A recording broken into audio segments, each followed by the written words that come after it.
হঠাৎ করে ভারতে বেড়েছে নিপা ভাইরাসের প্রাদুর্ভাব। বাদুড় থেকে ছড়ানো নিপা ভাইরাসকে অত্যন্ত প্রাণঘাতী বলে ধরা হয়। এর উচ্চ মৃত্যুহার আতঙ্কের জন্ম দিয়েছে। এমন এক সময়ে ভারতে নিপা ভাইরাস বেড়েছে যখন টি-20 বিশ্বকাপ শুরু হতে বাকি মাত্র 10 দিন। এমন অবস্থায় আয়োজক ও অংশগ্রহণকারী দেশগুলোর মধ্যে উদ্বেগ বাড়ছে। টাইমস অফ ইন্ডিয়া, এনডিটিভির মতো ভারতীয় গণমাধ্যমগুলোতে উঠে এসেছে দেশটিতে বর্তমানে নিপা ভাইরাসের ভয়াবহতার কথা। এরপরই পাকিস্তানের জিও নিউজ সহ বেশ কয়েকটি আন্তর্জাতিক গণমাধ্যমে প্রকাশিত হয়েছে বিশ্বকাপ নিয়ে উদ্বেগের কথা। এমনকি ভারত থেকে টুর্নামেন্ট সরিয়ে নেবার আলাপও উঠেছে জোরালোভাবে।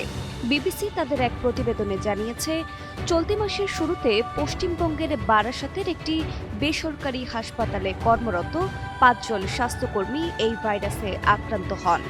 আক্রান্তদের মধ্যে কয়েকজনের অবস্থা আশঙ্কাজনক বলে জানা গেছে। পরিস্থিতি মোকাবেলায় 100 জনের বেশি মানুষকে কোয়ারেন্টাইনে পাঠানো হয়েছে এবং জরুরি স্বাস্থ্যবিধি ও সংক্রমণ নিয়ন্ত্রণ ব্যবস্থা আরও জোরদার করা হয়েছে। ভারতের পশ্চিমবঙ্গ রাজ্যে নিপা ভাইরাসের নতুন সংক্রমণ শনাক্ত হয়েছে।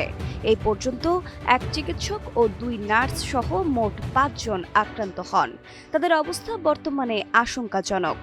সংক্রমণ ঠেকাতে অন্তত 100 জনকে কোয়ারেন্টাইনে পাঠানো হয়। স্বাস্থ্য বিশেষজ্ঞরা সতর্ক করেছেন যে সংক্রমণ আরও বাড়লে বিশ্বকাপের লজিস্টিক, নিরাপত্তা পরিকল্পনা ও খেলোয়াড়দের যাতায়াত ব্যবস্থা মারাত্মকভাবে ব্যাহত হতে পারে। আসন্ন টি-20 বিশ্বকাপে কলকাতাতেই আছে বেশ কয়েকটি ম্যাচ, যা শেষ পর্যন্ত ভারতের জন্য চ্যালেঞ্জিং হতে পারে।